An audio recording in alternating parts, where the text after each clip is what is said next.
Nous allons donc commencer ce conseil municipal. Nous avons deux procurations, Yann Reynaud à Alain Bedeau et Sylviane Théry à moi-même. Il faut nommer une secrétaire, je vous propose Vanessa. Tu devrais dire un secrétaire. Un secrétaire. C'est une secrétaire. Oui, un ou une, mais il se trouve que Vanessa se dévoue régulièrement, merci à elle. Donc écoutez, ce premier conseil municipal de l'année 2022, je commencerai par une triste nouvelle puisque certaines la connaissaient certainement. Annie Lopez, qui avait travaillé plusieurs années à la mairie, nous a quittés en ce début d'année, voilà. Donc, et pour la deuxième année consécutive, eh bien, nous n'avons pas pu organiser de cérémonie de vœux. Nous avons pris cette décision dans un esprit de responsabilité, puisque avec cette épidémie, ce n'était pas prudent. On a pensé à un moment le faire dehors à midi, mais il faisait très froid, bon, c'était pas évident. Donc je renouvelle tous mes vœux, les vœux pour qu'on sorte enfin de cette épidémie, mes vœux à vous tous. Et une pensée à tous ceux qui sont dans la difficulté ou dans la maladie, et aussi tous mes remerciements à tous ceux qui œuvrent pour le bien public tout au long de l'année, tous les bénévoles que nous avons à Castries qui participent à la vie de notre village. Voilà, donc on espère que cette fin de Covid va arriver et que nous pourrons reprendre une proximité avec nos concitoyens, les rencontrer plus facilement et échanger, avoir une période plus propice au dialogue de proximité. Ce soir, nous allons avoir la présentation, le débat d'orientation budgétaire. C'est un moment important pour la vie d'une commune. Comme d'habitude, nous n'avons aucune nouvelle des deux élus d'opposition. Ils ne prennent même pas la peine de s'excuser. Donc je le répète à chaque fois, mais ils ne s'intéressent absolument pas à la vie de Castries. C'est bien dommage. Donc ce soir c'est le DOB.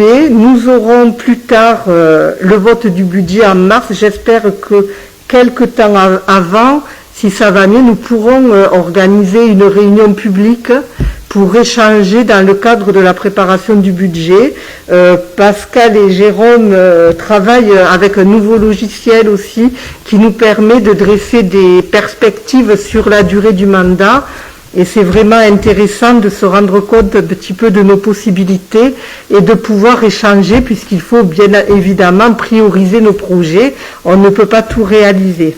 Donc Pascal a beaucoup travaillé avec le DGS, avec Jérôme, avec tous les adjoints sur ce projet de budget. Vous vous êtes ensuite réunis en commission. Malheureusement, il a fallu faire des choix puisque nos capacités financières ne permettent pas de tout concrétiser au moins cette année 2022. Donc on a retravaillé un petit peu les choses, on a revu ça en groupe, etc. Et là, c'est le débat d'orientation budgétaire tel qu'on l'a pensé pour pouvoir entrer dans nos capacités financières et pour dresser nos perspectives 2022. Donc, en point 1, je vais revenir sur le point 1, il faut que nous approuvions le procès verbal avant de parler du débat d'orientation budgétaire. Il faut approuver le procès verbal de la séance du 8 décembre 2021. Est-ce que vous avez des observations, des remarques? Non? Donc, je le mets aux voix. Qui est contre? Qui s'abstient? Unanimité. Donc pour ce débat d'orientation budgétaire, eh bien, je vais laisser la parole bien sûr à Pascal qui est l'adjoint aux finances et ensuite à chaque adjoint et chaque délégué qui chacun va présenter sa partie. Ça témoigne à la fois d'un travail collégial auquel nous sommes attachés et aussi de l'implication de chaque adjoint et de chaque délégué dans son champ de compétences. Et je me contenterai de conclure. Voilà, donc je laisse tout de suite la parole à Pascal. Merci beaucoup, Claudine. Donc on va rappeler quelques éléments du contexte économique, bien sûr, vu qu'on est dans un débat d'orientation budgétaire. Juste pour vous dire qu'au niveau, comme affiché, donc au niveau international, la reprise économique mondiale reste vigoureuse grâce aux mesures de soutien prises par les États et les banques centrales et grâce à une meilleure dynamique vaccinale. Donc en France, on approche les 79% maintenant au niveau de cette dynamique. Dans de nombreuses économies émergentes et en développement, les obstacles à la vaccination contre la Covid-19 continuent de freiner l'activité économique. En France, la croissance économique est présente avec la reprise de la consommation, l'accélération de l'emploi et l'investissement. On en reparlera tout à l'heure. Un niveau d'activité encore inférieur à celui d'avant-crise, le produit intérieur brut est inférieur de 3,3% à son niveau de base au 4e trimestre 2019, soit avant le déclenchement de la pandémie de Covid-19. Voilà, donc on est, on y arrive, mais doucement. Donc la dotation globale de fonctionnement, donc elle reste stable en 2022, avec une enveloppe de 26,8 milliards d'euros, soit 18,3 milliards d'euros pour le bloc communal et 8,5 milliards d'euros pour les départements. Donc pour Castries, une légère baisse, mais très, très sensible, hein, pour la dotation globale de fonctionnement, une légère augmentation de la dotation de solidarité rurale et une éligibilité pour obtenir la dotation d'équipement des territoires ruraux. Le plan de relance, il continue. Donc Castries en a déjà bénéficié, on espère qu'il en bénéficiera encore dans l'avenir. L'opportunité d'aller chercher des subventions pour la rénovation énergétique des bâtiments, puisque la commune, il y a trois grands volets sur ce plan de France Relance, et donc Castries en fait va chercher des subventions surtout pour la rénovation énergétique. Et donc là, on le rappelle encore, mais bon, sur le volet fiscal, maintien des taux de fiscalité locale. Donc un premier schéma, en fait, pour vous montrer les évolutions combinées des dépenses et des recettes, et donc ce qu'on appelle l'effet ciseau. En fait, l'épargne brute, c'est ce qu'on va sortir de notre excédent de fonctionnement, une fois qu'on a pris toutes les charges, et même l'intérêt de la dette plus toutes nos charges. Après ça, qu'est-ce qu'on va pouvoir basculer dans la section de fonctionnement, en fait. Donc là, ce qu'on peut voir, c'est qu'en 2021, il y a eu l'effet lavandière. Donc c'est pour ça qu'il y a un écart comme ça. Ça peut arriver dans la vie d'une commune. Voilà, tout n'est pas linéaire, et qu'on arrive en 2022 à des écarts qui sont à peu près similaires à ce qu'on pouvait retrouver en 2019 et 2020, même si on doit faire attention à une maîtrise de nos dépenses, comme en parlait Claudine, effectivement. Après, ça c'est, il y a des arbitrages forcément, parce qu'il y a plus de projets que de finances, et qu'on fera ça sur le mandat, en fait, et que ça ne peut pas se faire sur un exercice budgétaire. Donc toujours pareil, là on vous montre le taux d'épargne brute pour bien montrer qu'en fait on est quand même assez loin du seuil d'alerte encore, et encore beaucoup plus loin du seuil limite. C'est que d'ailleurs on fait bien passer de la section de fonctionnement vers l'investissement pour soutenir notre investissement à Castries. Et donc on le verra un peu plus tard, en fait, je crois que c'est la deuxième, c'est dans cette slide-là. Et en fait, cet investissement sera d'autant plus soutenu dans les années futures que l'encours de la dette a tendance à diminuer, comme vous le voyez. Il est encore assez élevé en 2022, mais 2023, 2024 et 2025, ça a tendance à baisser. Et on espère effectivement que ça nous permettra de soutenir encore plus nos projets d'investissement dans les années futures. On parle de l'évolution des recettes de fonctionnement, donc on voit que les impôts et taxes, donc en bleu marine, sont à peu près impôts, taxes, dotations, subventions, participation.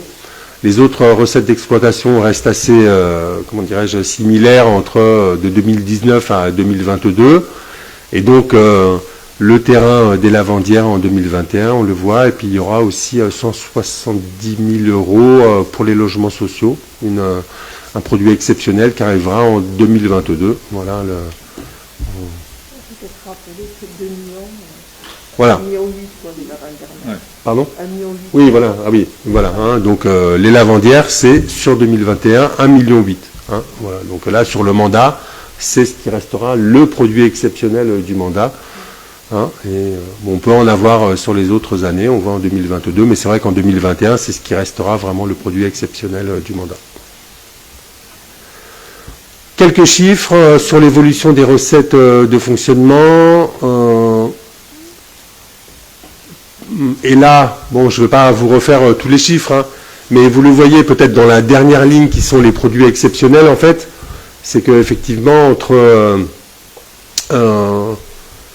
voilà, les moins 91-25%, ben, effectivement, on voit que c'est toujours ces Lavandières, en fait. Hein. Les impôts et taxes, moins 1,76%, les dotations, subventions, participation, moins 5,4%, les recettes d'exploitation, moins 1,31%. Voilà, pour un total recette de fonctionnement de moins 23,75%. Alors, évolution des dépenses de fonctionnement, vous voyez qu'en 2022, ça reste assez stable par rapport à 2021. Les charges de personnel augmentent un petit peu, peut-être on aura l'occasion d'en reparler. L'atténuation des produits aussi, il y a quelque chose derrière, je pense, qui nous permet de... C'est stable avec c'est l'attribution de compensation. Voilà, enfin ça augmente très légèrement avec le pacte financier et fiscal de la métropole. Peut-être je reviendrai un tout petit peu dessus. Bon, là après ça reste... voilà, vous montrer que c'est pas... Hein. Alors là, peut-être ce que je voulais vous montrer, donc il y a une augmentation un petit peu des charges de gestion, des charges de personnel, l'atténuation des produits, peut-être dire juste que... les adjoints finances et les DGS de la commune participent à plusieurs groupes de travail avec la métropole. Un groupe de travail sur le pacte fiscal et financier. Et en fait, quand on a fait ces attributions de compensation, c'était en 2015 à peu près. Et donc, c'est vrai qu'il y a eu un transfert de compétences des communes vers la métropole essentiellement pour la voirie. Mais il y a une réflexion là avec la métropole parce que la voirie, les villages ils grandissent et la voirie aussi, et ce qu'on donnait en 2015, enfin voilà, ça ne peut pas compenser ce qui se passe en 2021, 2022, 2023. Donc en fait on a ajouté un peu plus de 27 000 euros pour cette attribution de compensation, effectivement, parce que on risque d'avoir dans le cadre de ce groupe de travail, effectivement, une réévaluation de cette attribution de compensation. Voilà, c'est un peu ce qu'il y avait sur ces slides, et là voir que voilà, je vous laisse découvrir les chiffres un petit peu concernant la fiscalité directe, les dépenses d'équipement par habitant. Et la dette en 2022 qui reste stable, qui est dans la moyenne de la strate, qui est un peu plus haute. Mais je vous dis, au niveau de la dette, de l'encours de la dette, on sait que 23, 24, 25, de toute façon, l'encours de la dette va baisser. Donc, ce n'est pas quelque chose qui nous inquiète particulièrement. Les adjoints.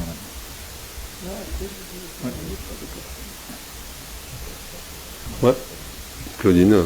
Oui, merci beaucoup pour cette présentation. Est-ce que sur tous ces ratios, vous avez des questions, des demandes de précision? Non. Donc, je vais donner la parole aux adjoints et aux délégués. Donc, tout d'abord à Marisol sur l'enfance, le scolaire et le périscolaire. Et ensuite, Ludivine sur la jeunesse. Alors, au niveau des... un micro, s'il te plaît. Pardon.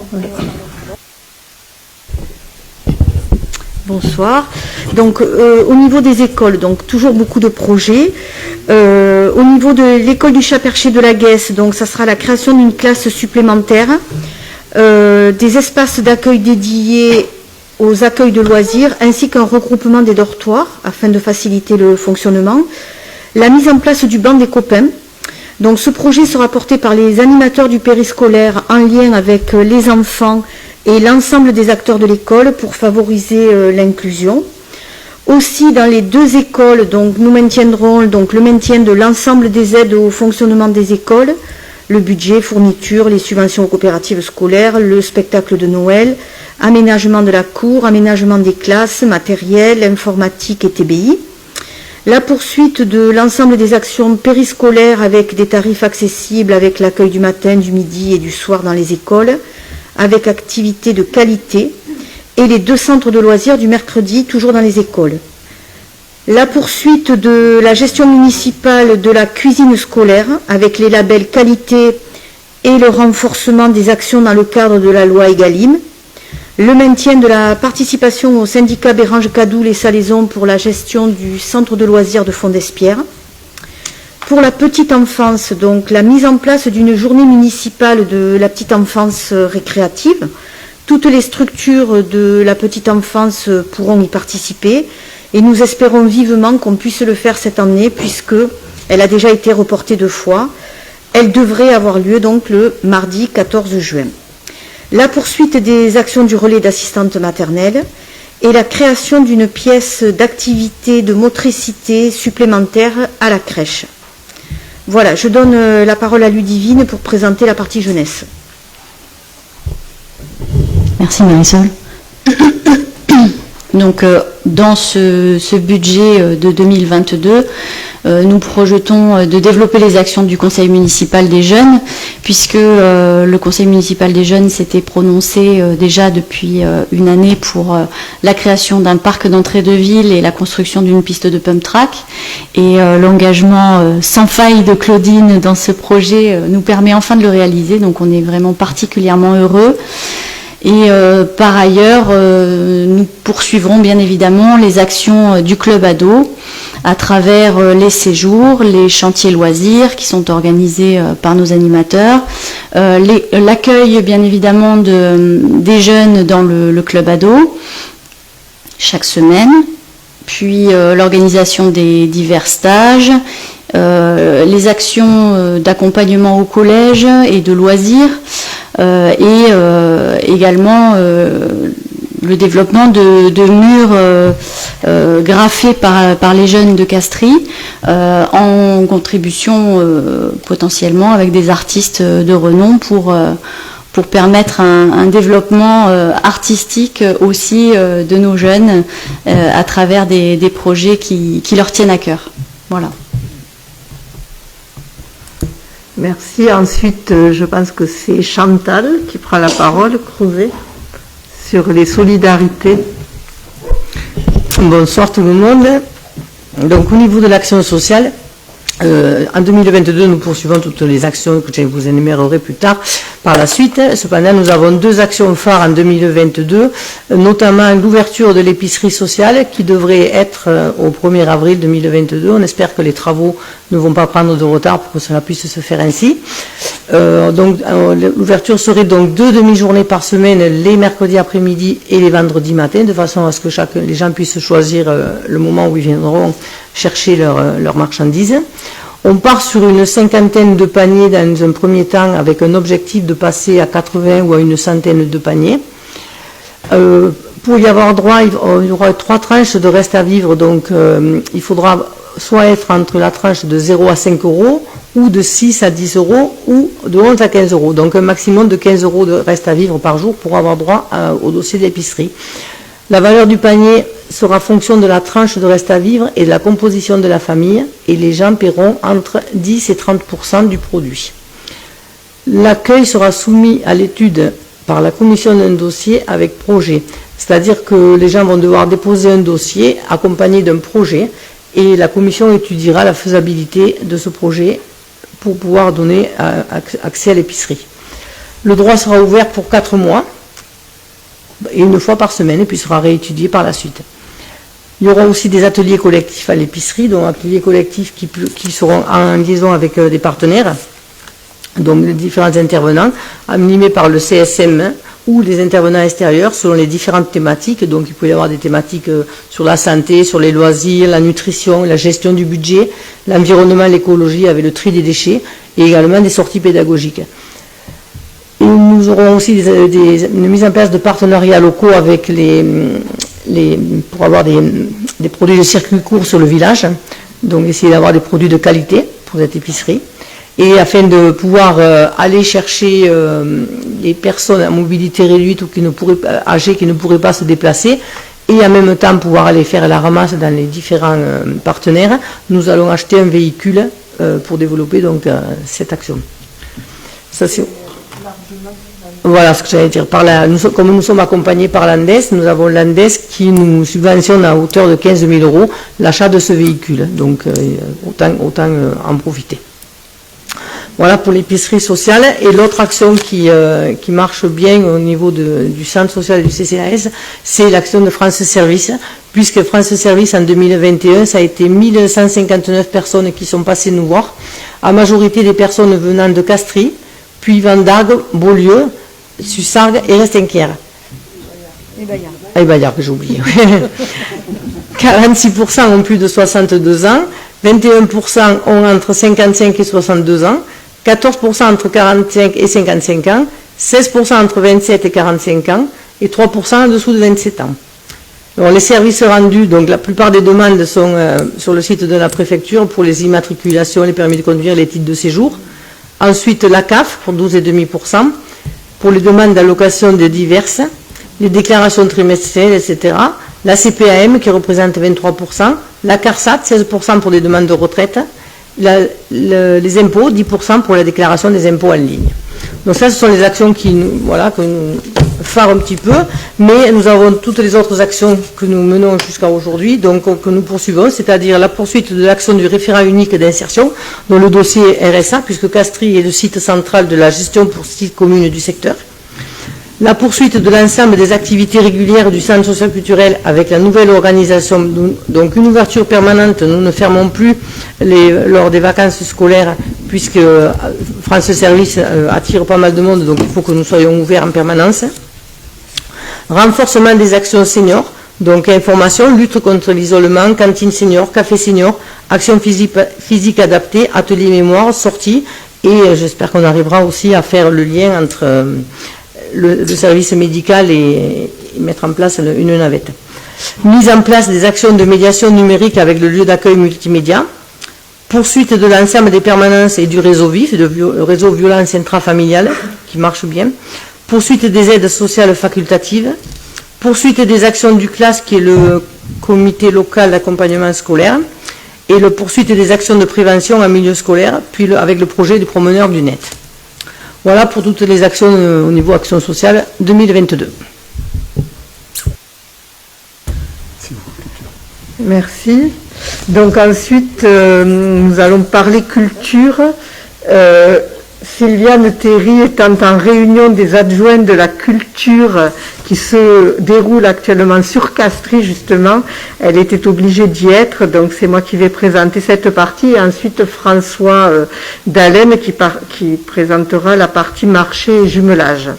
Donc vous le savez, nous avons souhaité renforcer notre politique culturelle à Castries en recrutant d'abord un chargé de mission, puisque Castries, nous sommes maintenant 6400 habitants, nous n'avions pas encore d'agent chargé véritablement de développer une politique culturelle.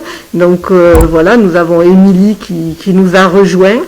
Et bien sûr, avec Sylviane, elles se sont attachées à développer une programmation culturelle avec des principes que vous voyez là, des principes forts pour favoriser l'épanouissement personnel, rendre la culture accessible à un large public, créer de la convivialité, favoriser le vivre ensemble, augmenter le dynamisme de la démocratie territoriale, créer une culture commune et développer un lien avec le tourisme.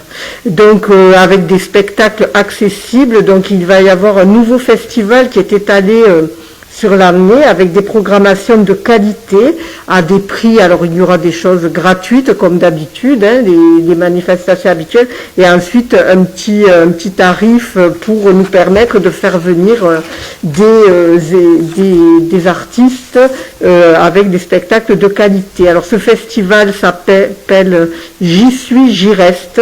Il devait commencer au mois de janvier, mais étant donné l'épidémie de Covid, nous avons trouvé préférable de reporter le premier spectacle qui en fait aura lieu en septembre. Il y aura un spectacle en février, un spectacle en mars qui vont être, la programmation va être distribuée dans les boîtes aux lettres. Voilà, vous aurez un petit document comme ça. Voilà, comment ? Et oui, il y a aussi l'école de musique, voilà, qui est un pan important de notre politique culturelle, puisque nous avons des enseignants, de nombreux élèves de Castries, mais aussi beaucoup d'élèves de l'extérieur, de Castries, hein, et nous sommes, au même titre que la communale, nous rénovons actuellement le bâtiment de l'école de musique. Nous prenons notre part à la transition climatique et il y a surtout de l'isolation, enfin voilà, comme sur la communale. Et c'est pour cela qu'actuellement les cours ont été éclatés dans plusieurs locaux municipaux pendant la durée de ces travaux. Mais nous continuons à soutenir évidemment fortement cette école de musique municipale. Et je passe la parole à François. Merci beaucoup. Donc on va parler de la poursuite du jumelage. Donc on poursuit depuis 2 ans. On est toujours dans le 10e anniversaire, c'est-à-dire qu'on ne prend pas un cheveu blanc ni rien du tout, malheureusement à cause du Covid, ou heureusement, c'est suivant. Mais on suit de près les choses au niveau du jumelage. On a des relations régulières entre nous, et dès que ce sera possible, bien évidemment, on fera vraiment ces 10 ans plus 2 du jumelage qui est très très, comment dire, entre les relations qu'il y a entre Volpiano et Castries, entre les maires par exemple, et également d'autres personnes, il n'y a aucun souci. Donc on sait qu'on fera une fête. Maintenant c'est le Covid qui va nous dire quand. Voilà, mais on le fera. L'organisation des jeudis gourmands avec l'animation musicale va continuer. Ça, c'est quelque chose qui plaît aux Castriotes. Ça permet de se rencontrer, ça permet d'avoir une soirée conviviale. C'est pareil, on souhaite que ça sera derrière nous, cette épidémie. Ça sera beaucoup plus simple. Et donc, il y a la poursuite, le maintien du marché hebdomadaire du vendredi matin sur la place du Cartel. Et également, il y aura ces 3 marchés exceptionnels qui vont également avoir lieu. Le marché aux fleurs, le marché du terroir et le marché de Noël.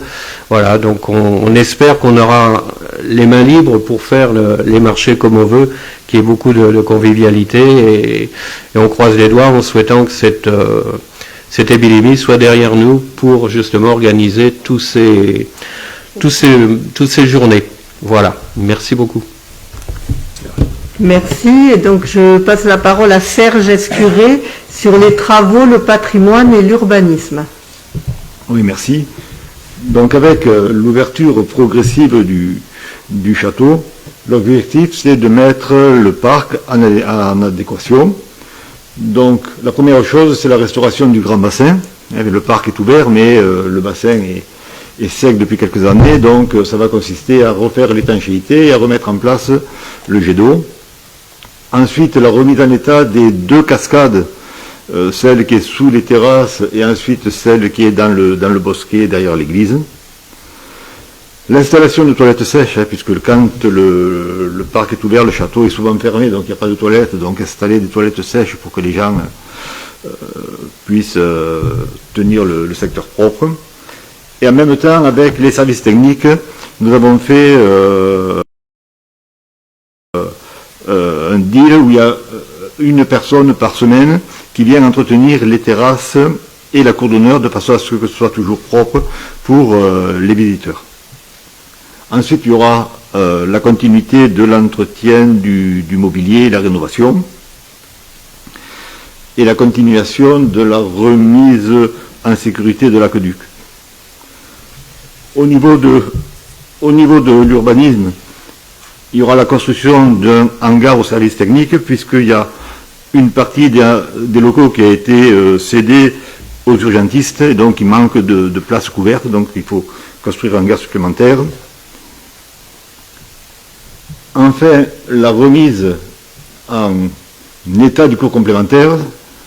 C'est un bâtiment qui est vieillissant, il faut refaire la toiture, la rénovation énergétique, les peintures, l'électricité, et à l'étude de la création d'un tiers-lieu. Et enfin, il y a une réflexion sur l'accueil des castriotes en mairie pour essayer de remettre un petit peu au goût du jour l'accueil de notre mairie.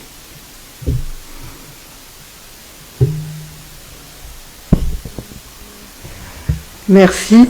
J'ajoute un petit mot sur le projet de tiers-lieu, puisque ce bâtiment nous semblerait adapté à un type de création un service qui n'existe pas sur Castries. Nous avons reçu le département en réunion lundi après-midi. Moi, j'ai proposé au groupe, nous irons en visiter, ils vont nous indiquer des tiers-lieux intéressants. On pourra aller se faire, alors on vous donnera la date, ceux qui sont intéressés, on organisera une journée, peut-être 7 Pézenas, il y a des tiers-lieux intéressants, pour qu'on se rende compte de la dynamique qui s'y développe. L'idée, là, ça serait en haut, au premier étage, de faire des espaces de coworking. Je pense qu'on pourrait réaliser au moins 8 espaces de coworking et laisser, il faut toujours une salle de réunion, il y a une salle la plus grande qui pourrait servir de salle de réunion. Et en bas, plus l'atelier qu'on appelle l'atelier de menuiserie, développer de la formation. Alors il y a des femmes chefs d'entreprise qui sont déjà venues me rencontrer, qui seraient intéressées pour développer quelque chose, donc je trouve que c'est une bonne accroche. Ensuite, on a le coup de barre, qui est un bar associatif, qui a déjà fait des manifestations dans cette cour.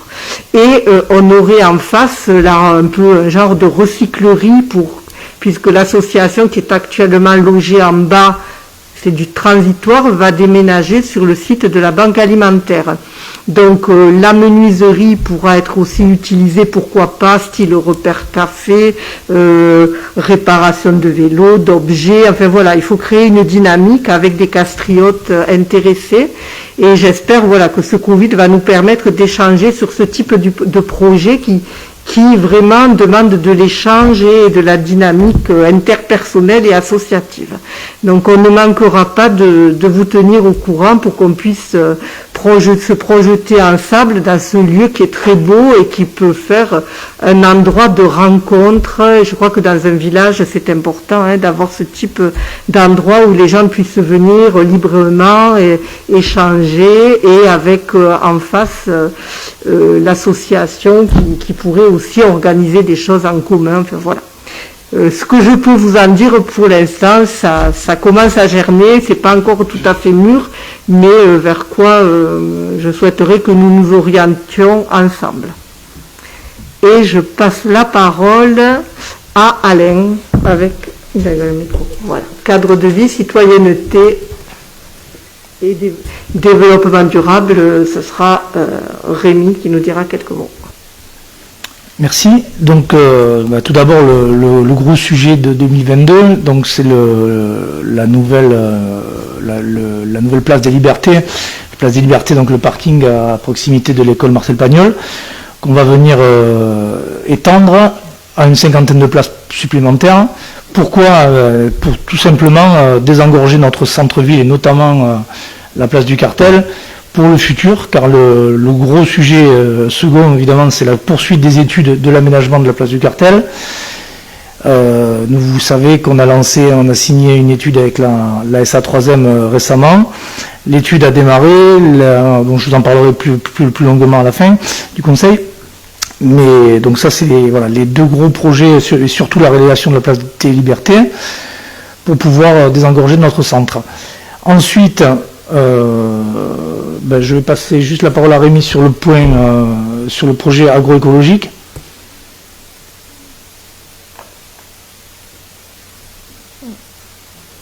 Faut appuyer au milieu.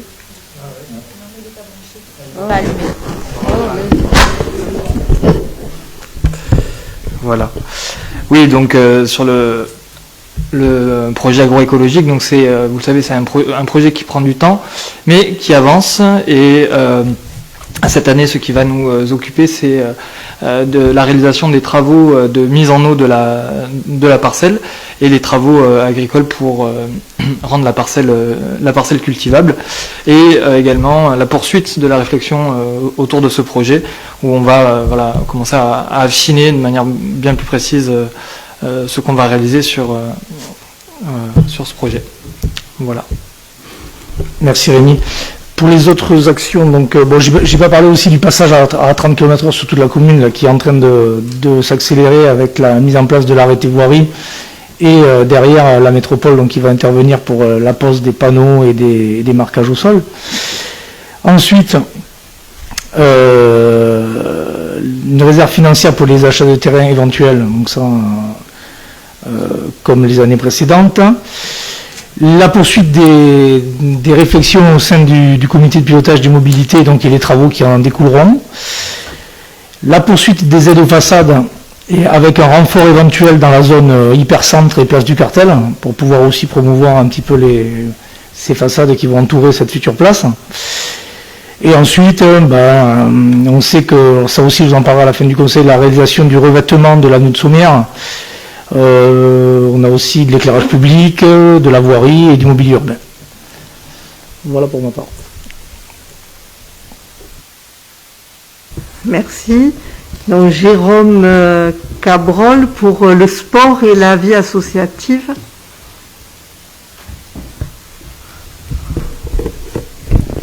Bien, bonsoir, merci Madame le maire. Alors les associations ont su s'adapter au Covid, à cette pandémie, bien sûr grâce au respect des règles sanitaires qui leur incombent, et elles participent bien sûr grandement au bien vivre à Castries. Vous avez eu une pensée tout à l'heure dans vos vœux pour les bénévoles. Les associations sont composées en majeure partie de bénévoles et il est bon de les rappeler. Et donc ces associations, nous avons choisi de les aider sur l'aide au fonctionnement des associations avec la mise à disposition gratuite de nombreux équipements communaux. C'est un choix de notre commune. Je rappelle simplement que certaines communes commencent à faire payer leurs locaux pour arriver à les entretenir et à les faire fonctionner. Nous avons toujours fait le choix et nous continuons de la gratuité. Donc à titre indicatif pour information, par exemple, c'est 20 000 € d'eau par an, 30 000 € d'électricité, 20 000 € de gaz ou 45 000 € de frais de maintenance et entretien des équipements qui sont mis à la disposition des associations. Ensuite, il y aura bien sûr le maintien des subventions pour aider ces associations à fonctionner, et bien sûr la foire aux associations qui est un grand moteur en début d'année pour le premier grand contact en septembre entre les Castriotes et les associations, qui est toujours très très très attendu. Nous l'avons toujours maintenu malgré la pandémie et on nous en a souvent remercié. Ensuite, il y aura, si nous pouvons le faire, puisque nous ne l'avons pas fait depuis 2 ans, mais si nous pouvons, la soirée pour les associations, de façon à discuter, voir les besoins, informer des obligations et pouvoir partager des moments intenses. Ensuite, nous avons choisi aussi cette année pour nos bâtiments de refaire la toiture de la halle au sport, car lorsqu'il pleut, avec monsieur le directeur de cabinet, nous faisons le tour et nous avons constaté en faisant le tour des locaux que la halle au sport présentait quand même pas mal de petites fuites, et donc nous avons choisi cette année de refaire la toiture de la halle au sport. Merci.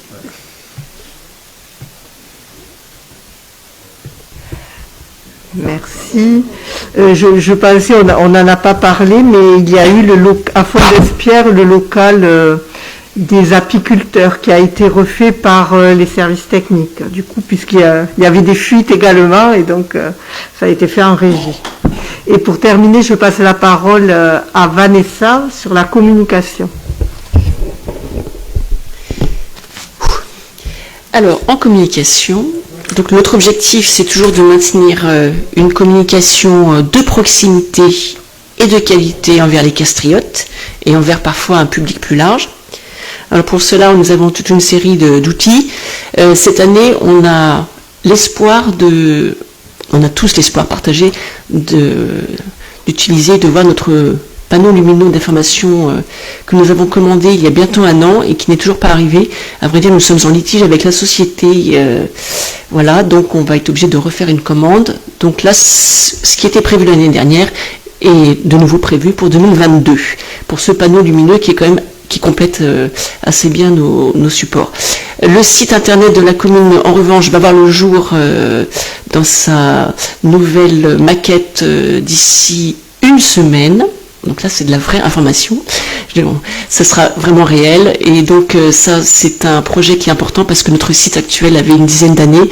Et évidemment, tous ces outils-là du numérique, ils évoluent très vite. Et nous étions donc dans le besoin de refaire notre maquette. Et c'est un projet qui est partagé par tous les services communaux et avec les différents adjoints pour que ce site colle au plus près de notre actualité. Voilà. Nous avons évidemment tous nos supports écrits, comme notre magazine Contact, qui fonctionne bien maintenant. Et effectivement, Madame le maire nous a présenté tout à l'heure le petit supplément culturel qui s'appelle J'y suis, j'y reste, et qui sera distribué donc 1 fois par trimestre. Il sera distribué dans les boîtes aux lettres en même temps que l'agenda mensuel, pour donc mettre en valeur les événements culturels nouveaux de la commune. Merci. Merci. Donc là, nous avons balayé l'ensemble des attributions, des compétences de la commune et de ses projets. Donc pour revenir sur la gestion, écoutez, il y a nous essayons d'avoir une gestion responsable dans un contexte qui est vraiment particulier. Donc, de par des éléments conjoncturels importants, des dotations et aides en fonctionnement qui n'augmenteront pas, on le voit, il y a même des petites baisses, plutôt, une augmentation des charges incompressibles pour la commune, comme les particuliers, les collectivités sont touchées par les augmentations et ça fait des charges supplémentaires dont les fluides, le carburant, les fournitures. Sur les chantiers, une pénurie dans certaines matières premières qui provoque l'augmentation des prix des marchés publics, par exemple les menuiseries qui ont fortement augmenté, et évidemment toujours une incertitude à plusieurs égards sur le contexte économique, social et politique, et également sanitaire, puisque nous aurons les élections présidentielles bientôt. Nous avons travaillé sur le budget au département, comme nous le disait le directeur des finances. Il y a eu, quelles que soient les aides, quel que soit le prix, et on peut se dire que demain, après les élections présidentielles, toutes ces aides, à un moment donné, il faudra les rembourser, que certainement les collectivités locales seront mises à contribution, ou tout au moins n'auront pas d'augmentation, mais certainement seront mises à contribution. C'est pourquoi on veut être très prudent dans nos projections. Nous sommes sur des engagements forts, vous l'avez vu, pas de hausse de la fiscalité prévue, pas de recours à l'emprunt. Nous avons emprunté en fin d'année dernière, étant donné que les taux étaient très bas, donc nous avons emprunté là, mais on le sait, jusqu'à la fin du mandat, quasiment, nous n'emprunterons plus. Donc on reviendra sur tous ces sujets au moment des travaux sur les projections. Une section de fonctionnement en augmentation, mais la commune garde un autofinancement correct. Donc cette section de fonctionnement, elle augmente de 5,8%. Pourquoi à cause de ces charges dont je vous ai parlé, l'augmentation des charges, mais aussi en raison de l'augmentation du poids un petit peu du personnel. Je reviens sur le personnel. Grâce à ce personnel supplémentaire, nous développons, on va le voir, de nouveaux services. Donc il y a sur la sécurité, nous avons recruté en fin d'année dernière un 5e policier municipal qui a eu des périodes de formation. Cette année, il va être à temps complet. Il termine là fin janvier sa formation. Il sera policier à temps complet sur Castries. Nous avons recruté Émilie sur la culture, en développant maintenant bien sûr un projet culturel, et nous avons recruté Carole sur l'épicerie solidaire qui a monté tout le projet et qui va lancer l'ouverture, etc. Voilà en gros pourquoi cette partie de fonctionnement augmente. Et donc, nous essayons de développer des politiques ambitieuses malgré ces contraintes et cette gestion responsable que nous souhaitons au service de tous les castriotes. Alors, on peut le dire, notre politique, elle est axée autour d'un triptyque, l'éducation. Marisol en a parlé. L'éducation, nous avons fait une extension d'école, nous allons encore aménager une nouvelle classe à la maternelle. Aujourd'hui, nous devons mettre le fonctionnement en place, le personnel, le ménage, tout ce qui fait le mobilier, enfin voilà, tout ce qui permet aux enfants d'être accueillis le moins possible, des tarifs pour les parents qui restent très très bas. Il y a des enfants qui mangent à la cantine à moins de 1 euro. À Castries, sachant que nous avons notre équipe de cuisiniers, etc. Donc voilà, l'éducation, c'est une part importante. Le projet phare pour la jeunesse, c'est le pump track. Vraiment, ça va être un bel endroit que nous souhaitons aménager avec un parc et le pump track.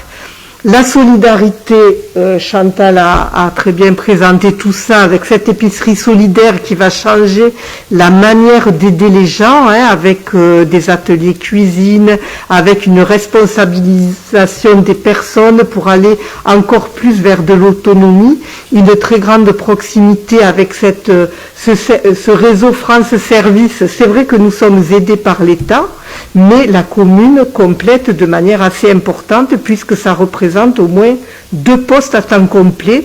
Vous l'avez vu, plus de 1000 personnes qui sont venues se faire aider au centre social. L'État nous donne de mémoire 30 000 euros. Ça ne couvre absolument pas les dépenses que nous engageons. C'est la mairie qui complète, mais ce pour un service de proximité et de solidarité auprès des castriotes et au-delà. Et enfin, la culture, je l'ai déjà expliqué, l'arrivée d'Émilie et notre souhait, l'ouverture du château qui va arriver. Donc Émilie va pouvoir aussi nous aider sur cette partie château pour faire rayonner le territoire.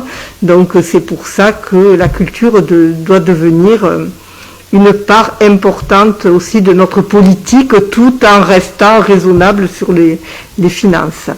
Et nous développons de nouveaux services et nous investissons sur les bâtiments. La transition écologique, nous prenons toute notre part. La communale, c'est plus de 900 000 euros de chantier avec l'école de musique. La voirie, nous prévoyons la place du Cartel et pour cela, la place des Libertés, c'est autour de 700 000 euros. Nous avons des subventions, mais la place du Cartel, des Libertés, c'est un effort préalable important que nous faisons. Et la voirie avec une très grande proximité qu'Alain, le premier adjoint, suit ça très bien et a des rapports avec les castriotes au quotidien. Et bien sûr, je terminerai pour le fait de préserver notre environnement et de promouvoir notre patrimoine. Alors là aussi, la caractéristique de Castries, c'est d'avoir un très beau patrimoine bâti, historique. Nous avons de nombreuses subventions, mais la commune fait aussi cet effort de compléter les financements entre le château, le parc, l'aqueduc. Ce sont des sommes importantes investies par la commune pour notre patrimoine et notre environnement avec tout ce qui est agroécologie dont Rémi a parlé, où là, aujourd'hui, je reviendrai sur les votes de la métropole, mais nous avons voté sur le programme agroécologique et alimentaire de la métropole qui veut développer une autonomie, quasi-autonomie alimentaire, et nous souhaitons vraiment nous intégrer dans ce plan agroécologique métropolitain. Voilà, je termine en remerciant, et je donnerai la parole à Pascal, bien sûr Pascal, l'adjoint aux finances, tous les élus qui ont participé à ces travaux, et Jérôme Benoît surtout aussi qui fait tout ce travail d'analyse et qui nous aide à bâtir ces budgets, et ainsi que Florence Gilly, en fait tous les services, Corinne, et un petit mot sur peut-être le Covid, pour remercier également tous les services, tous les agents qui travaillent dans les écoles, à la crèche, Marie-Jo Bérard, parce que je vous assure que pour les agents qui travaillent dans les écoles, c'est vraiment depuis 2 ans, ils font vraiment le maximum, on peut leur tirer le chapeau, parce que vraiment, ils font tout ce qu'il faut pour que les enfants trouvent au mieux, malgré toutes les contraintes et des règles qui évoluent, qui ne sont pas toujours simples, qui parfois mettent des parents en situation compliquée. Quand il faut aller travailler, que la classe ferme, c'est compliqué à gérer, mais tout ça est fait de manière très professionnelle, et merci beaucoup à tous les agents de la mairie qui sont au contact des familles. Voilà, et je laisse la parole à Pascal. Merci beaucoup Claudine. Je m'associe à tous ces remerciements dans le cadre financier, et là ce soir dans le cadre du budget, j'aurais voulu remercier l'ensemble des conseillers municipaux, les conseillers municipaux délégués et les adjoints au maire. J'aurais voulu remercier Corinne Gourgaud, Florence Gilly et bien sûr Jérôme Benoît, le DGS, qui dirige et coordonne l'ensemble des services. Merci à tous pour votre contribution. Claudine, tu l'as dit, c'était un choix de présenter ce budget de façon collégiale. Voilà. Rappelez qu'on avance aussi dans notre, notre présentation analytique. Peut-être on le verra plus dans le vote du budget. On en avait parlé un petit peu l'année dernière. Voilà, maintenant le budget se présente par grande délégation. Et par grande délégation, on peut dire exactement ce qui est dépensé dans l'ensemble des chapitres financiers. Un grand merci à vous tous encore. Voilà, pour clôturer ce débat d'orientation budgétaire, simplement un petit regret, parce que l'échange est toujours constructif parfois, ou fait réfléchir que l'opposition accorde aussi peu d'intérêt à la politique du village dans lequel ils se sont présentés. Et je passe la parole peut-être à Robert Prieu. Merci. Oui, donc je m'exprime au nom du groupe majoritaire, bien évidemment, et vous pouvez le penser, mais il est évident que ce débat auquel chaque membre du groupe a participé fait l'unanimité au sein de notre groupe. Donc nous y sommes tout à fait, nous en sommes tout à fait solidaires. Ce budget est sincère, on le voit, il est réfléchi, il est prudent, il est novateur, donc on peut guère espérer mieux. Gouverner, c'est choisir, on le sait, c'est choisir en fonction des finances qui sont celles de la commune. Elles ne sont pas extensibles, on peut pas dire oui à tout le monde, mais je crois que les choix qui ont été faits sont judicieux. Moi aussi, je ne peux que m'associer à vos paroles, Madame le maire, et regretter l'absence du groupe minoritaire, du groupe d'opposition. Pas d'opposition, c'est ne pas avoir de contrôle, c'est ne pas avoir de propositions autres. C'est le moment où, malheureusement, l'expérience maintenant me le prouve, on se rend compte que dans des décisions municipales, grosso modo 90-95% des décisions sont prises à l'unanimité, et le seul moment où une autre vision des choses peut être abordée, c'est lorsqu'il y a une opposition au sein de cette assemblée. Aujourd'hui, il n'y en a plus, c'est regrettable. Je crois qu'il aurait remonté très très très très loin dans l'histoire de Castries pour se rendre compte que personne ne siège, personne ne souhaite porter la voix de la population qui n'était pas tout à fait d'accord avec notre projet. C'est regrettable, voilà. Mais enfin, je le redis une fois de plus, ce débat, nous l'acceptons, nous le validons entièrement. Merci. Merci. Donc, on ne vote pas pour le débat d'orientation budgétaire, on prend simplement acte que ce débat s'est tenu.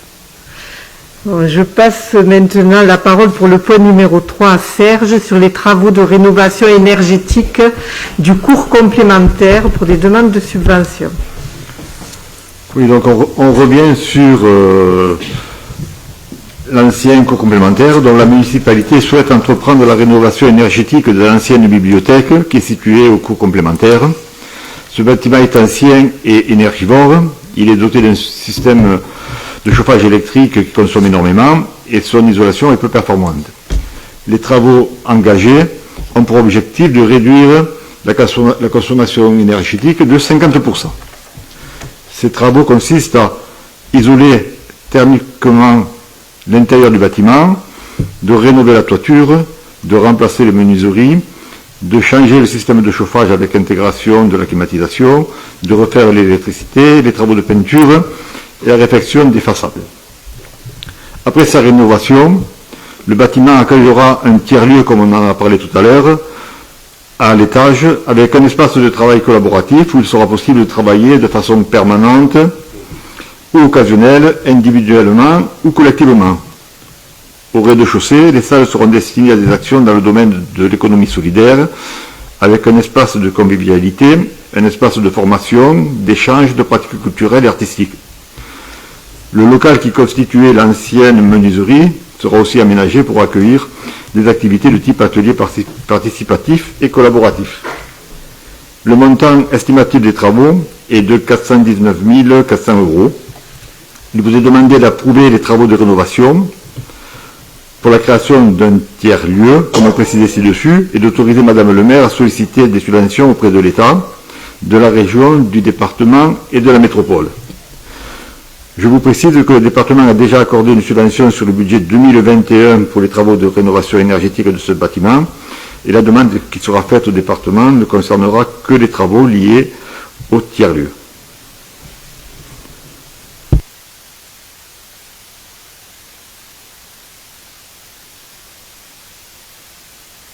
Est-ce qu'il y a des questions?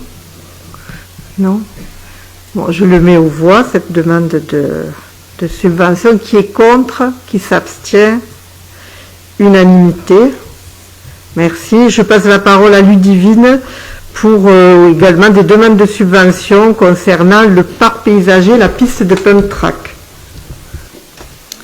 Alors la commune est dotée de nombreuses infrastructures, mais il manque un équipement public de proximité où diverses générations peuvent se rencontrer.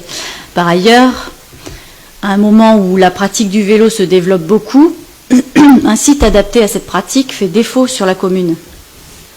La municipalité souhaite donc réaliser un pump track au sein d'un parc à l'entrée de la commune qui pourrait répondre à cette double attente. Il s'agit d'un parcours qui fait se succéder des bosses et des virages surélevés. Le but est de pouvoir parcourir la piste sans pédaler ou pousser en utilisant les mouvements du terrain grâce à l'action des bras et des jambes. C'est un peu technique. Cette installation permet la pratique de sports urbains tels que le BMX, la trottinette ou le roller. Elle est adaptée aux attentes des petits comme à celles des grands et permettrait d'avoir un nouveau lieu de rencontre intergénérationnelle autour de la pratique sportive. Parallèlement, un parc paysager sera aménagé avec diverses espèces d'arbres en essayant bien évidemment d'être dans le respect de la bonne intelligence des essences à choisir par rapport à notre climat. Et bien évidemment aussi, ça sera l'occasion de réaliser un sentier mellifère, puisque ça fait partie des souhaits du Conseil municipal des jeunes, et d'installer du mobilier pour permettre la détente et la rencontre des tables, des bancs, etc.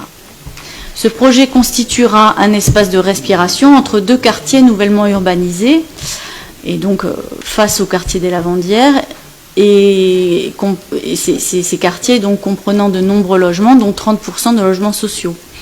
Le coût total de ce projet est estimé à 172 980 € hors taxes.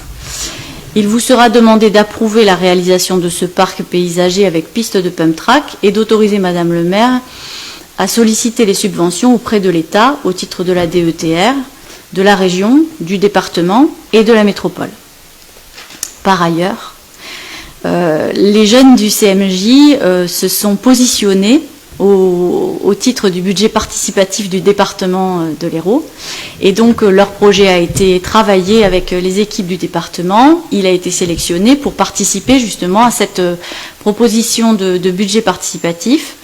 Le principe est de faire voter la population de l'Hérault pour des projets de diverses communes. Et donc, à partir du 14 février jusqu'au 20 mars, la population pourra aller voter sur le site du département par un lien qui va vous être transmis par la communication à Castries. Je crois que c'est jeparticipe.hérault.fr. Le système est assez simple, il faut créer un compte et se positionner. Il y a 4 votes à faire. Voilà, mais en tout cas, je voulais simplement souligner l'engagement des jeunes du CMJ dans cette construction de parc et aussi remercier l'association de VTT de Castries qui porte aussi ce projet au titre du budget participatif. Voilà. Merci. Donc, il va falloir être nombreux à voter pour Castries. Il faut faire de la pub. Vous avez des questions sur ce projet de parc et de pump track? Non. On va faire des euros en 2022. Voilà. Qui est contre? Qui s'abstient? Unanimité. Merci. Bon, je vais vous présenter le dossier de rénovation énergétique. Alors, la communale, on a déjà approuvé les travaux de rénovation énergétique de la communale et de l'école de musique. Les travaux, comme je vous le disais tout à l'heure, qui sont estimés à 755 796 hors taxes. Donc, ce sont des travaux importants pour isoler thermiquement ces bâtiments. On a déjà été subventionné par le département et l'État au titre du plan de relance et aujourd'hui nous avons voté également une subvention de 200 000 € à la métropole lors du dernier conseil de métropole en novembre. Donc aujourd'hui le versement de ce fonds de 200 000 € est conditionné à la signature d'une convention entre la commune et la métropole. Et donc, dans cette délibération, il vous est demandé de solliciter ce fonds qui a déjà été voté et de m'autoriser à signer la convention pour le versement de ce fonds de 200 000 €. Voilà. Des questions? Non. Qui est contre? Qui s'abstient? Unanimité. Merci. Donc ensuite je vous présente, alors là ça a été plutôt, on espère qu'on le percevra, une bonne surprise puisque l'État, toujours dans le cadre de France Relance, veut aider à la relance de la construction durable, la construction de logements, la production de logements neufs et de logements sociaux. Donc là, avec nos objectifs du programme local de l'habitat et l'opération des lavandières qui a démarré, nous pouvons atteindre un objectif global de production. Il faut atteindre 124 logements pour le plan de relance et nous atteindrions 118 logements avec les lavandières et nous pourrions percevoir une dotation de 177 000 €. Donc dans ce cadre, il est proposé de s'inscrire dans cet objectif de 124 logements dont 118 peuvent ouvrir droit à une aide 1 500 € par logement. Un dépassement de l'objectif fixé est envisageable dans le cadre du calcul définitif de l'aide dans la limite de 10%. Et en cas de différend, il y aura un échange contradictoire avant la fixation définitive prévue par le préfet pour atteindre cet objectif et le montant de l'aide en dépendra. La signature du contrat définitif entre l'État, la métropole et les communes qui sont éligibles et qui le souhaitent doit intervenir au plus tard le 31 mars 2022. Il vous est demandé de m'autoriser à signer ce contrat de relance du logement pour la commune de Castries. Ça ne changera absolument rien au nombre, nous n'aurons pas de logements en plus, ce sont des logements qui sont déjà prévus dans le nouveau quartier des Lavandières et qui nous permettra de percevoir 177 000 euros. Voilà. Est-ce que vous avez des questions? Non. Donc je mets aux voix la signature de ce contrat. Qui est contre? Qui s'abstient? Unanimité. Merci. Je donne la parole à Pascal sur le renouvellement de la convention de gestion de services numériques communs avec la métropole. Merci beaucoup Claudine. Donc par délibération en date du 5 juin 2019, le conseil municipal a accepté la signature d'une convention de gestion de services numériques communs avec Montpellier Méditerranée Métropole. Cette convention avait pour objet de mettre en place dans un document unique les prestations déjà partagées entre la commune et la métropole au travers de 4 conventions différentes en matière d'administration électronique, de services en ligne aux usagers, de dématérialisation des procédures de marché public en application des dispositions réglementaires et législatives en vigueur, et enfin de mise à disposition publique des données numériques Open Data.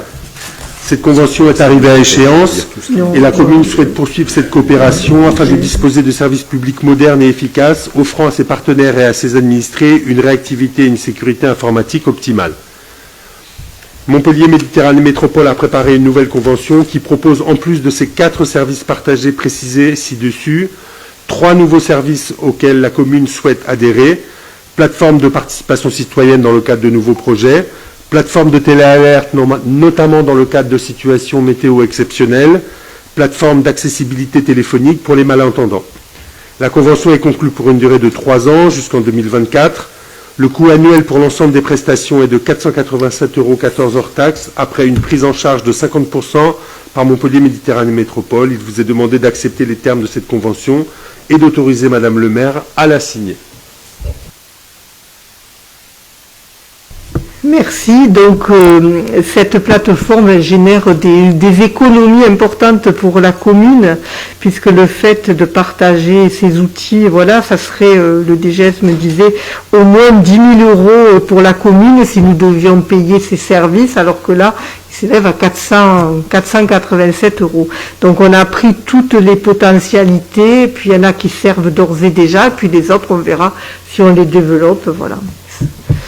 Alors, est-ce que vous avez des questions? Non. Donc, pour l'adhésion à cette plateforme, qui est contre? Qui s'abstient? Unanimité, merci. Je passe la parole à Alain sur la place du Cartel et ses abords. Donc, comme vous le savez, on en a parlé tout à l'heure, on a notre projet sur la place du Cartel. Donc vous savez que nous avons confié à la SA3M le 8 décembre dernier en conseil municipal un mandat d'études pour des études préalables destinées à l'aménagement de la place et de ses abords. Donc l'objectif est de définir la programmation urbaine et d'évaluer au mieux la faisabilité et les modalités de réalisation pour l'engagement éventuel d'une opération immobilière et de reconfiguration des espaces publics dans le respect d'une cohérence d'ensemble du centre-ville. Afin de définir et de maîtriser les conditions de l'évolution de ce secteur et de ne pas compromettre la cohérence des aménagements à venir ou les rendre plus onéreux, il s'avère aujourd'hui nécessaire d'instituer un périmètre d'études au sens de l'article 424-1 du Code de l'urbanisme. Ce périmètre comprend la place du Cartel, la rue Marc Mounier, la rue Plan du Four en partie, la rue de l'Argenterie en partie, l'avenue Montpellier en partie, l'avenue de la Promenade en partie et l'avenue du 8 mai 45 en partie, ainsi que l'impasse Morin. La délimitation de ce périmètre d'études est de nature à préserver l'évolution du secteur pour une durée maximale de 10 ans. Elle permet en effet à la collectivité d'opposer, le cas échéant, un sursis à statuer aux demandes d'autorisation d'urbanisme, permis d'aménager, permis de construire ou déclaration préalable, ou d'installation qui pourrait porter préjudice à la mise en œuvre d'une opération d'aménagement. Ce sursis à statuer ne peut pas excéder une durée de 2 ans. Donc il vous sera demandé d'approuver l'instauration de ce périmètre d'études sur le secteur Place du Cartel et ses abords, comme précisé ci-dessus, et d'autoriser donc Madame le maire à prendre toutes les dispositions et à accomplir toutes les formalités relatives à ce dossier. En précisant que conformément à la réglementation, la délibération fera l'objet d'une mesure d'affichage et de publicité pendant 1 mois en mairie et mention insérée dans un journal diffusé dans le département. Donc le but étant de protéger un petit peu les périmètres de la Place du Cartel pour que le projet s'insère correctement et qu'on n'ait pas de surprise. Voilà. Voilà. Est-ce que vous avez des questions? Donc ce périmètre d'études ressemble au périmètre d'études que nous avons déjà fixé sur d'autres quartiers de Castries qui sont en mutation et qui se densifient. Donc la Taillade, la rue du Romarin, Guzargues et Villemagne. Et donc nous ajoutons la Place du Cartel, le temps de définir le projet que nous voulons voir se développer. Qui est contre? Qui s'abstient? Unanimité, merci. Et je passe la parole à Rémi pour... C'est bon, je l'ai rebranché. Oui, sur l'acquisition de parcelles. Donc, il s'agit de Madame Jacqueline No, qui souhaite vendre à la commune des terrains qui lui appartiennent et qui sont situés...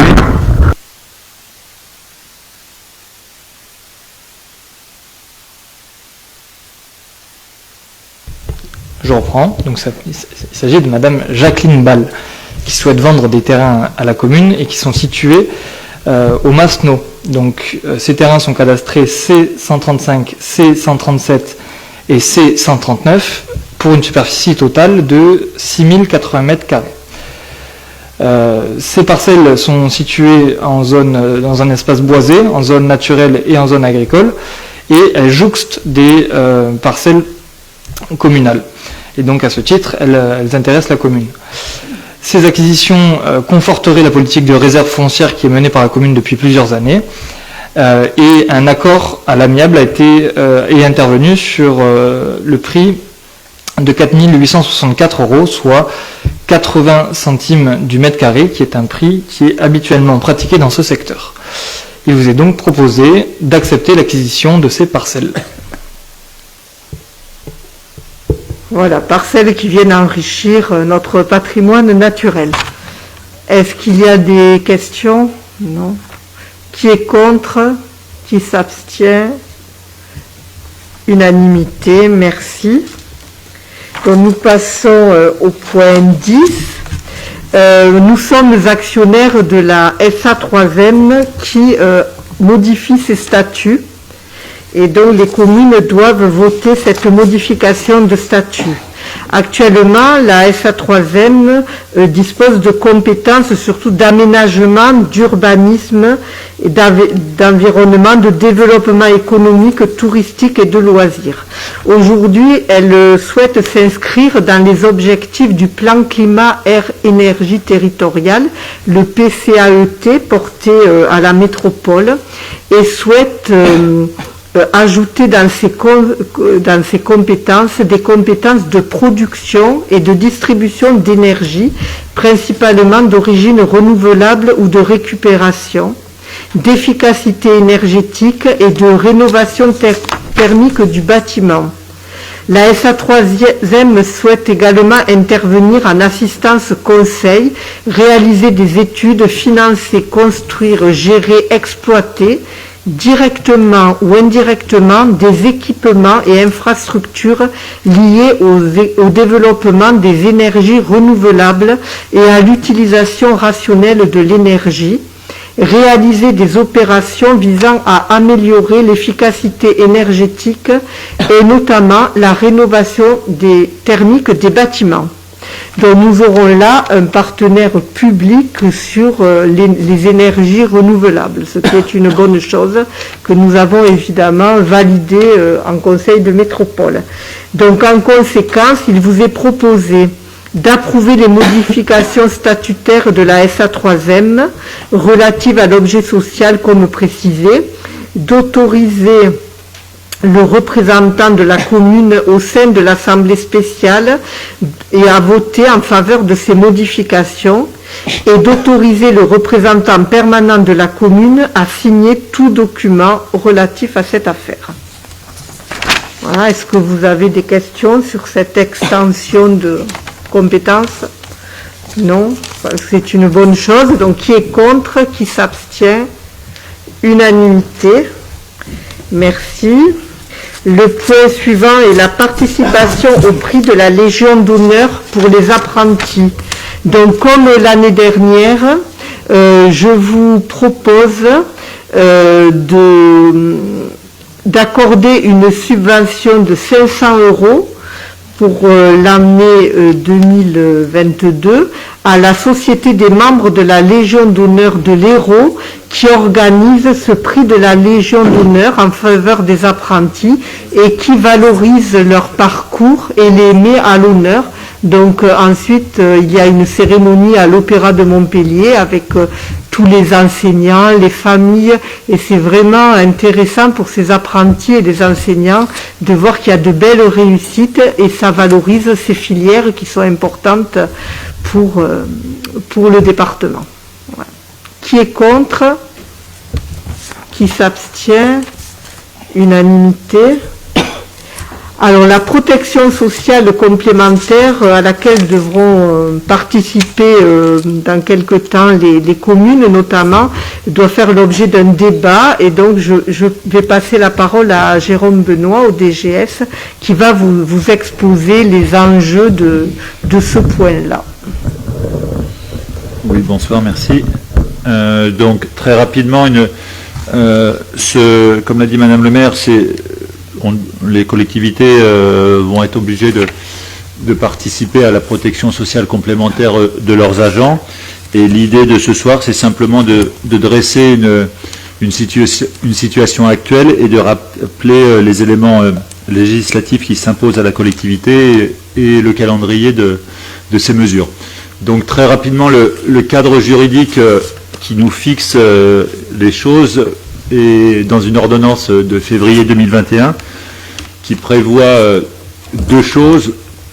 La première, qu'il y ait une présentation sous forme de débat, mais pas de vote, avant le 17 février 2022, soit dans l'année qui suit la promulgation de l'ordonnance, et aussi qu'il y ait un nouveau débat de l'Assemblée délibérante sur les garanties de protection sociale dans les 6 mois qui suivent le renouvellement général des assemblées, s'il a lieu à partir du 1er janvier 2022, donc le prochain aura lieu en 2026, donc les obligations s'imposeront déjà aux collectivités.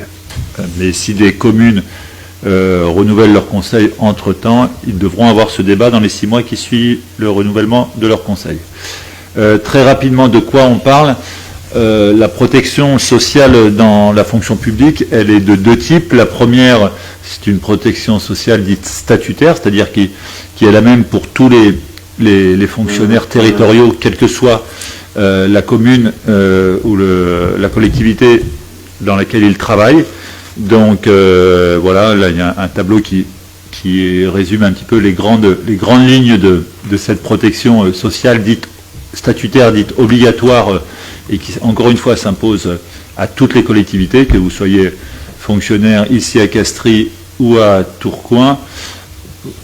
Par exemple, Tourcoing, Tourcoing ou à Grenoble ou ailleurs, vous avez la même protection sociale statutaire. Donc, à titre d'exemple, par exemple, la maladie ordinaire a une durée maximale de prise en charge d'1 an et votre rémunération est totale pendant 3 mois et après les 9 mois suivants, vous passez à demi-traitement.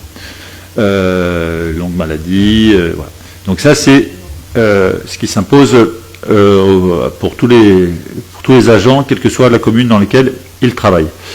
La protection sociale complémentaire, et c'est le sujet de ce soir, c'est chaque collectivité qui a la possibilité d'apporter un complément à cette protection sociale de base.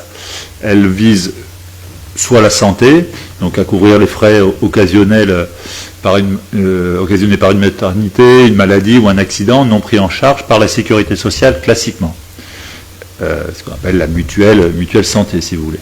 Et l'autre voyant, c'est la prévoyance, maintien de salaire. Si, comme on l'a vu, vous êtes en longue maladie, vous allez perdre une partie de votre salaire, et comment vous pouvez avoir un complément de cette perte de salaire. Donc c'est là-dessus que les collectivités vont devoir agir. Elles auront, on va le voir plus tard, une obligation à une certaine date pour prendre en charge la santé et pour prendre en charge la prévoyance. Les enjeux pour cette protection sociale complémentaire, c'est très clairement pour les agents un moyen que la collectivité de participer à une certaine reconnaissance de leur travail. C'est une aide non négligeable, bien sûr, dans la vie privée des agents, et aussi, quelque part, un moyen de renforcer ce sentiment d'être bien dans leur collectivité et dans la relation sociale qu'elles peuvent entretenir avec leur employeur. Le niveau actuel de la participation de la collectivité. Donc, sur déjà une petite photographie de notre collectivité, le nombre d'agents, il y a 92 titulaires, 34 contractuels actuellement. Le nombre de contractuels est très lié à l'activité particulière de la collectivité. On a une école de musique municipale et c'est des personnes qui viennent faire entre 2 à 8 heures de cours par semaine suivant l'instrument. Voilà, donc c'est assez spécifique. Il y en a 20 au service scolaire, pareil, des animateurs qui viennent travailler le matin ou le midi ou le soir, donc ils ne sont pas permanents. Et quelques-uns au CSM. On a par exemple un médiateur numérique en ce moment, voilà, qui est contractuel. Une petite photographie si on parle de protection sociale complémentaire, on est obligé de parler de l'absentéisme. Les chiffres sont plutôt de bons chiffres si on fait de la comparaison. 2,81% d'absence en maladie ordinaire, c'est assez faible. Voilà, en longue maladie, 2,81%. Voilà, des agents qui malheureusement pour eux sont en longue maladie, et 0,5 en accident du travail. Ça, c'est les données 2021. Ça représente sur les 92 plus 34, 42 agents qui ont été absents au moins une fois. Pas oublier qu'on est quand même dans une année aussi un peu particulière en termes d'absence des personnes pour maladie avec la Covid. Ça représente 33,33% d'exposition. C'est vraiment un chiffre pas inventé, mais voilà. Alors qu'au niveau national, on est plutôt autour d'une quarantaine de pourcents. Et quand on regarde plus précisément l'absence de ces 42 agents, on voit que la grande majorité, c'est une absence très courte, du moins assez courte. En tout cas, près de 60% ont été absents moins de 10 jours.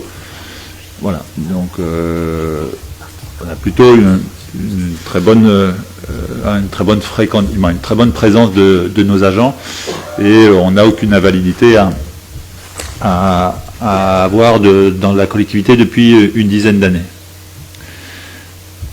Après cette photo, actuellement, comment la collectivité, parce que la collectivité est en avance sur ses obligations, il n'y a pas de participation pour la couverture santé.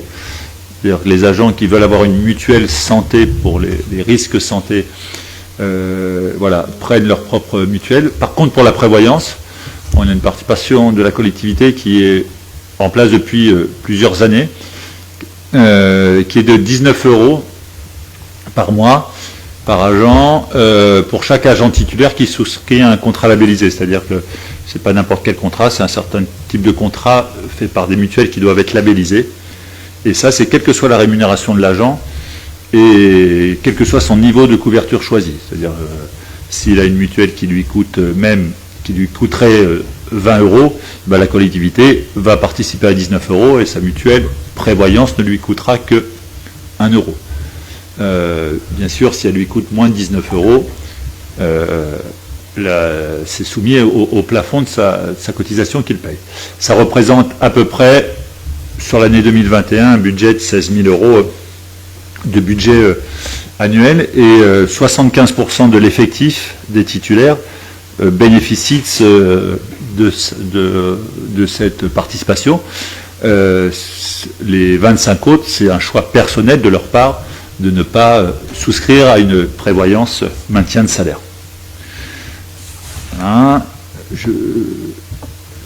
donc, l'avenir, qu'est-ce que la collectivité va devoir faire? Donc, au 1er janvier 2026, ça donne du temps de réflexion, hein, une participation obligatoire des employeurs publics. Vous savez que dans la fonction, dans le secteur privé, cette obligation est déjà en place. Donc, obligatoire pour les employeurs publics à hauteur de 50% minimum d'un montant cible qui n'est pas encore déterminé. Un décret viendra préciser les choses, le montant qui sera ciblé et où les collectivités devront participer au minimum à 50%. Et ce montant cible, il sera défini avec un minimum de prestations qui seront le ticket modérateur, le forfait journalier hospitalier, ainsi que la dépense de frais dentaires et optiques. Donc ça sera une dépense nouvelle qui s'imposera à la collectivité, elle ne pourra pas passer outre à partir du 1er janvier 2026. D'ici là, le décret va sortir et on travaillera avec les élus et les organisations syndicales pour identifier le montant de prise en charge. Pour la participation à la prévoyance, encore une fois, la collectivité donne déjà 19 euros, ce qui est a priori à chaque fois au moins autour d'une quarantaine de pourcents de la cotisation de l'agent en moyenne. Là, l'obligation sera de 20% minimum, d'un montant cible aussi, qui sera défini. La prévoyance, comme c'est lié à un maintien du salaire, bien sûr, la cotisation est plus élevée, plus votre salaire est élevé. Parce que le but, c'est de couvrir et de maintenir le salaire que vous avez quand vous êtes absent. Alors que la couverture santé, c'est généralement une offre tarifaire qui est proposée en fonction des services de prise en charge. Donc pareil, là, le montant de référence sera défini par décret. Et j'en définis par deux dernières diapositives. Il y aura donc plusieurs possibilités qui s'offriront à la collectivité. Soit elle négociera avec les organisations syndicales un contrat collectif qui s'appliquera à tout le monde. Tout le monde bénéficiera de ce contrat, mais sera aussi obligé d'y adhérer. Première possibilité, sur l'un des deux risques ou sur les deux risques.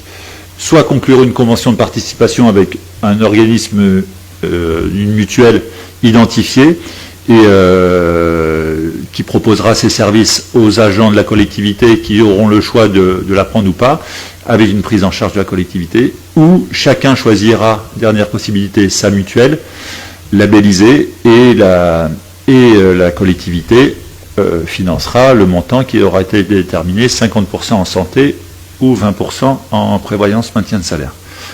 Donc le décret nous permet, du moins la loi nous permet de faire plusieurs choses. Le calendrier, je le rappelle, la date d'effet d'ordonnance, c'est le 1er janvier 2022. Ça veut dire que des collectivités qui voudraient commencer à mener la réflexion peuvent commencer à la mener.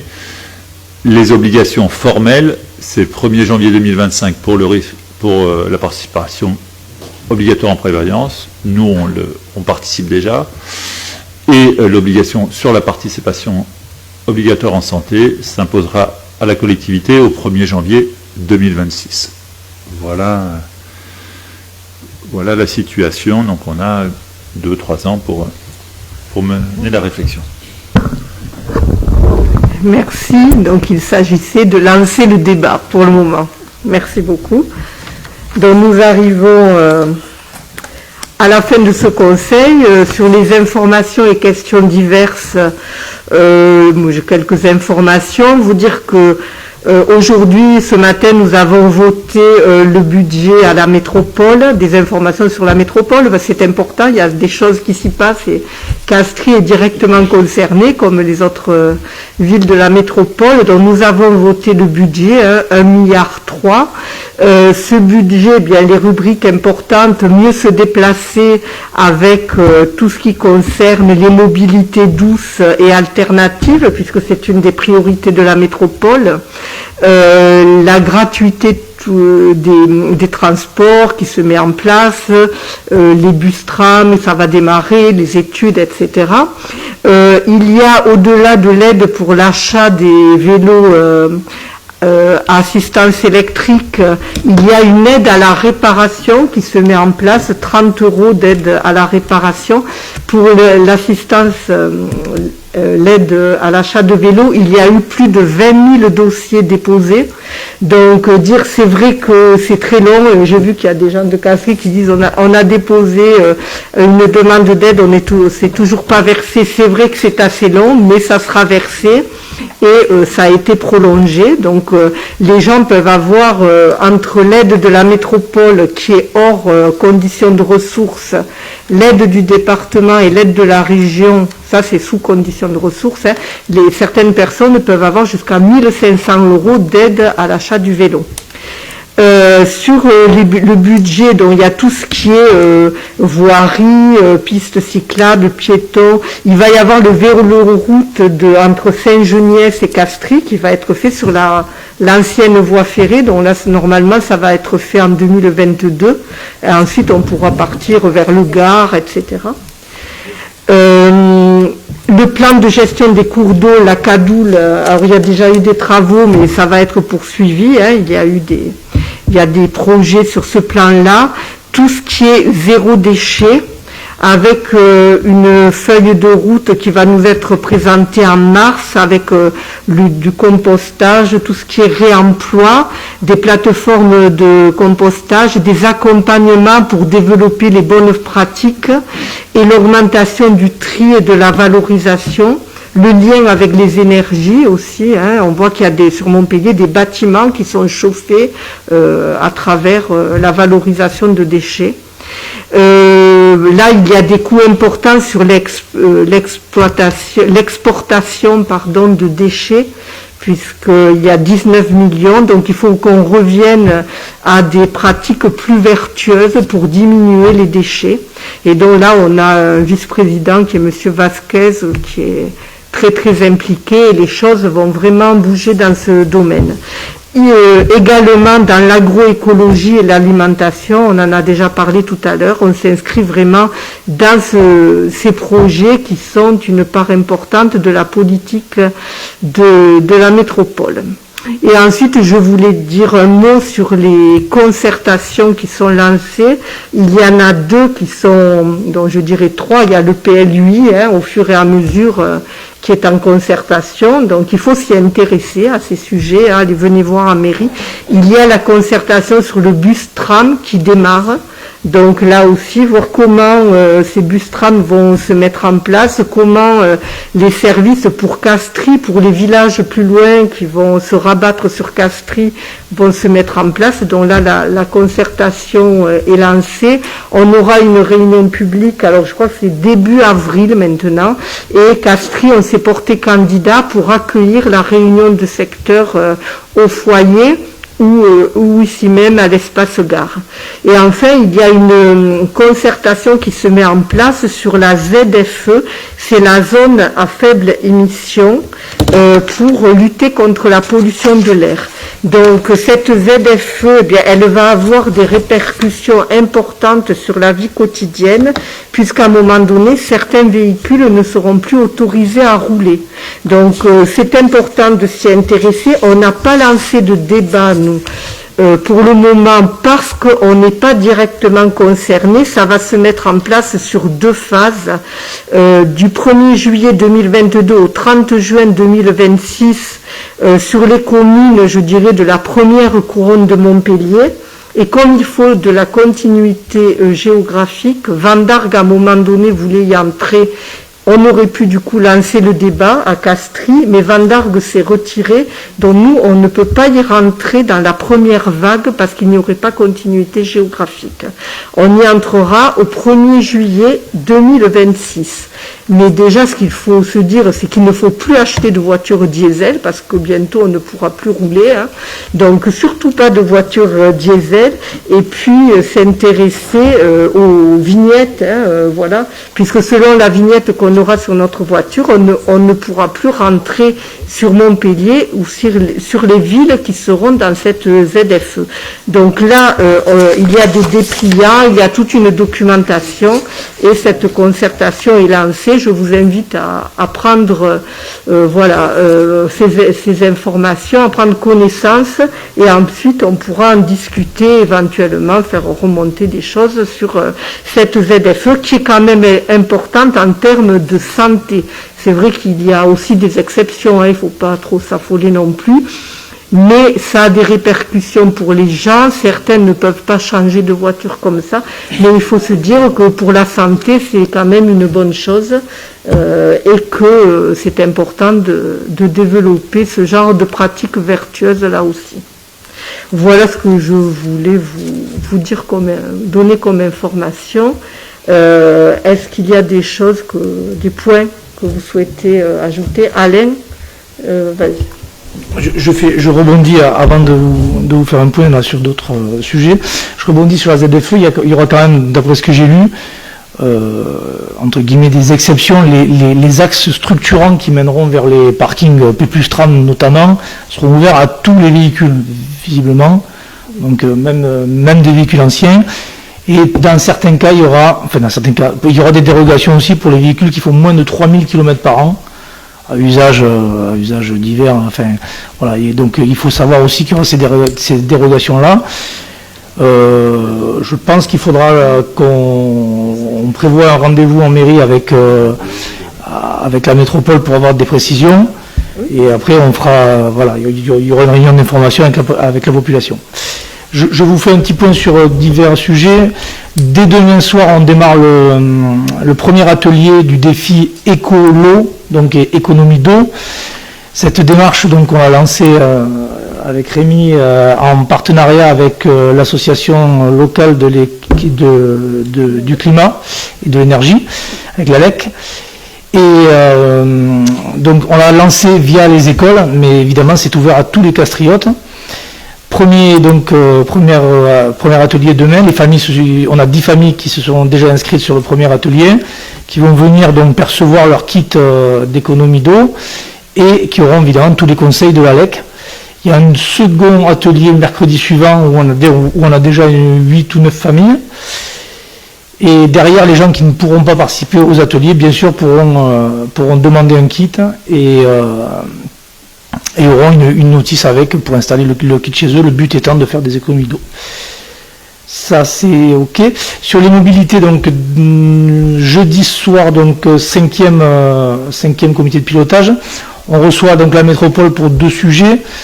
La présentation du bus tram un peu plus précise, et aussi par le service mobilité sur les premières idées et propositions pour apaiser la circulation dans Castries. Donc ils vont venir nous présenter un petit peu des cartes et des idées. Ce ne sont que des propositions. Derrière, donc vous aurez un compte rendu avec ce document. On en reparlera, hein, donc on en parlera en copile. Derrière, on en reparlera entre élus aussi. Et on actera ou pas certaines solutions, évidemment, en les présentant aussi à la population dans chaque quartier impacté, quoi. Ça touchera notamment des zones sensibles qui sont fréquentées par les piétons, par les enfants, etc. Place du Cartel, donc suite à la signature, on en a parlé tout à l'heure, du mandat d'études avec la SA3M. On devrait avoir des nouvelles incessamment sous peu sur la constitution de l'équipe des bureaux d'études qui vont s'occuper donc du dossier. Mais derrière, on va pouvoir reprendre nos comités de pilotage et nos informations aussi au niveau des élus. Travaux. Alors, travaux, on a deux 2 points qui seront abordés dans la lettre info qui vous sera distribuée dans les boîtes aux lettres. Les premiers travaux, c'est les mises aux normes des quais bus, donc tous les arrêts de bus dans Castries, les 3 arrêts de bus, donc Aqueduc, Couronne et celui en face de Pagnol, et Espace Gare, pardon. Donc celui en face de Pagnol est destiné à disparaître pour être replacé en face de la Couronne, pour avoir les deux arrêts de bus face à face. Et donc la mise aux normes de ces arrêts bus, c'est de les mettre aux normes PMR notamment. Ça veut dire qu'on va créer des quais donc, qui seront en hauteur de seuil des bus, pour éviter aux gens de devoir grimper dans les bus. Ces travaux, donc le premier quai qui va être réalisé, c'est celui de l'entrée de la rue des Amandiers. Donc là, j'ai prévenu les référents de quartier. On a su ça il y a très peu de temps. Et donc les travaux démarrent le 31 janvier pour une durée d'environ 2 semaines. Donc avec un remaniement du trottoir de l'entrée des Amandiers et en face la création à la place de l'arrêt qu'on a aujourd'hui d'un quai bus. Ensuite, pendant les vacances de février-mars, du 21 février au 4 mars, les autres arrêts vont être traités. Bon, pareil, création d'un quai, etc. Et à ce moment-là, celui de Pagnol disparaîtra. Bon, il y aura des annonces faites par la TAM, évidemment, pour que tous les utilisateurs soient bien informés de tous ces changements. Et en même temps, pendant les vacances donc, de février, chose qu'on aurait aimé faire tout de suite après les travaux de réparation de la conduite principale d'eau sur la route de Montpellier, on va lancer dans la semaine du 28 février au 4 mars la réfaction de tout enrobé, de la moitié donc en gros de la communale jusqu'à l'Aqueduc, de tout enrobé qui a été détruit par les travaux et qui a été réparé vite fait. Du cours complémentaire, pardon, jusqu'à l'Aqueduc, excusez-moi, qui va être donc refait. Et pendant cette période, il y aura 2 jours de coupure, vraiment coupure, donc avec une déviation pour éviter cette zone. Ça, pareil, la lettre info, vous le retrouverez en détail sur la lettre info, et évidemment, info mairie, ça, sans problème par téléphone. Et je finis avec, Claudine l'a abordé rapidement tout à l'heure, la métropole a réalisé des travaux de compensation suite à la déviation de Castries, en travaillant sur les berges de la Cadoule, au sud de Castries, au niveau de l'ancien pont de la voie ferrée, entre ce pont, donc le vieux pont qu'on voit quand on passe en bord de route, et le nouveau pont de la déviation. Donc ils ont retiré la canne de Provence qui était invasive. Donc c'est ça, hein, ils ont retiré la canne, ils ont conforté les berges en gardant les mêmes formes de berges, et ils ont posé des nichoirs pour les chauves-souris. Et au bord de toute cette zone-là, ils ont planté 900 arbres. Donc je vous invite à y aller, c'est accessible par les chemins le long de la déviation. Et prochainement, à la limite, j'ai récupéré des photos, là je vous ferai voir, moi j'y suis allé à ma visite et c'est vraiment à voir. Voilà. Actuellement, on reçoit des coups de téléphone de la métropole pour l'eau. Oui. Je pense que chaque Castillois reçoit ces coups de téléphone, donc on est bien d'accord que c'est la métropole, c'est officiel, qui fait ses appels. Sur le site de Castries, il y a une rubrique qui indique bien que la métropole en ce moment a lancé ça via une société. Il y a le nom de la société qui est indiqué sur le site, je ne l'ai plus en tête, mais ouais. Tout à fait. Ouais. À un moment, il y a eu un doute, et donc ça a été confirmé par la métropole. Tout à fait. C'est une vérification du branchement, d'après ce que j'ai compris, du branchement extérieur vers l'entrée de chaque habitation. C'est une intervention, moi je l'ai demain. D'accord. Une intervention qui dure 3 quarts d'heure, m'introduit, et qui nécessite la présence de la personne pendant au moins un quart d'heure. D'accord. C'est l'assainissement. Pardon? C'est l'assainissement. Oui. Ouais.